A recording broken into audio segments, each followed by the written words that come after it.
राष्ट्रीय स्वयंसेवक संघ प्रमुख मोहन भागवत ने कहा कि 2024 चुनाव से पहले भावनाएं भड़काकर वोट प्राप्त करने वालों से सावधान रहें।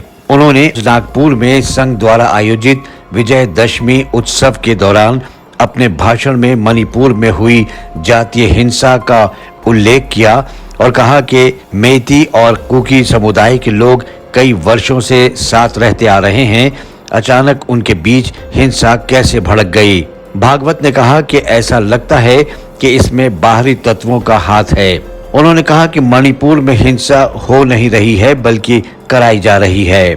आरएसएस प्रमुख ने कहा कि कुछ असामाजिक तत्व खुद को सांस्कृतिक मार्क्सवादी कहते हैं, लेकिन वे मार्क्स को भूल गए हैं। उन्होंने लोगों से देश की एकता, अखंडता, पहचान और विकास को ध्यान में रखते हुए मतदान करने का आह्वान किया।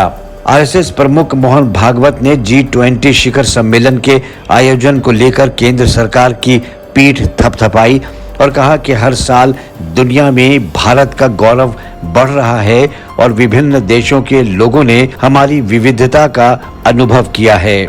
विपक्ष पर निशाना साधते हुए संघ प्रमुख ने कहा कि दुनिया और भारत में कुछ लोग ऐसे हैं जो नहीं चाहते कि भारत आगे बढ़े।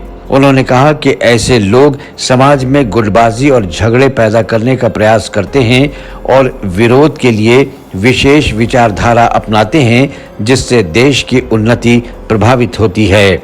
ज्ञात रहे कि वर्ष 2024 से पहले इस वर्ष के अंत तक 5 राज्यों के विधानसभा चुनाव होने वाले हैं और मणिपुर हिंसा को लेकर विपक्षी गठबंधन ने मोदी सरकार पर निरंतर हमले किए हैं और सभी मोर्चों पर सरकार पर विफलता के आरोप लगाए हैं। विपक्ष ने मणिपुर हिंसा को लेकर प्रधानमंत्री पर मौन धारण करने का आरोप लगाया और कहा कि वो इजराइल और फिलिस्तीन की बात तो करते हैं, लेकिन मणिपुर पर कुछ नहीं बोलते, जहां महिलाओं का सामूहिक बलात्कार हुआ और हिंसा में अब तक कई लोग मारे गए हैं।